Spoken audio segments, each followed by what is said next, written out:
Jeudi 26 mai 2022, bonne fête de l'Ascension à toute la communauté chrétienne et bienvenue dans ce 1945.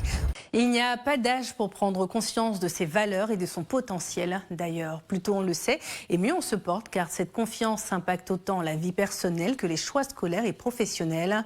Consciente de cela, l'ONG Éducation, Métiers et Développement Personnel se propose d'aider les adolescents scolarisés et à lancer des ateliers sur le développement personnel destinés aux élèves de la 4e à la terminale, issus des lycées et collèges de Daloa. Gros plan sur ces nouvelles méthodes pour garantir la confiance en soi avec Pierre Loua et Yannick Efoumi. Ils sont plus de 50 élèves qui ont participé le week-end dernier à Daloa à des exercices de détection de leurs propres talents afin d'en tenir compte pour mieux s'orienter et construire des projets professionnels conformes à leur personnalité. Comme l'élève Moussa Traoré qui vient de connaître son tempérament. Et au cours de cette conférence, j'ai appris qu'il y a plusieurs tempéraments. Et dans ce tempérament, j'ai connu le mien. Mon tempérament, c'est un tempérament mélancolique. Et maintenant, grâce à cette conférence, je sais maintenant ce que je vais devenir demain.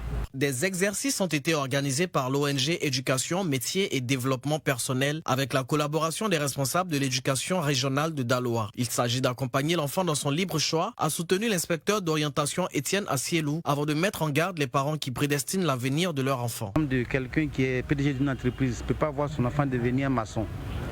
Il veut que son enfant peut-être que soit un peu comme lui. Donc déjà dans le bas âge, il prédestine déjà un métier pour son enfant. Même si l'enfant ne veut pas, il veut que l'enfant soit comme ça. L'enfant se connaît et que même si les parents devaient assister à ces choses-là, à cette activité-là, pour laisser libre choix aux enfants, maintenant souvent de faire leur orientation, tout ce qu'ils peuvent faire, c'est accompagner l'enfant. Il veut faire ça et maintenant le papa lui donne maintenant les moyens de faire ce qu'il doit faire. La présidente de l'ONG Miss Konezacha a exposé à cette occasion sur la théorie des 4 tempéraments et les types de personnalités associées, concluant à la nécessité pour chacun de ses auditeurs d'avoir une bonne connaissance de soi. Cette première rencontre du genre devrait provoquer un déclic chez les participants dans leur choix de métier. C'est ce déclic-là que nous sommes venus provoquer chez ces adolescents aujourd'hui pour qu'ils puissent avoir les repères nécessaires afin de s'orienter eux-mêmes. Parce qu'on sait qu'une bonne connaissance de soi, c'est la clé pour une bonne orientation.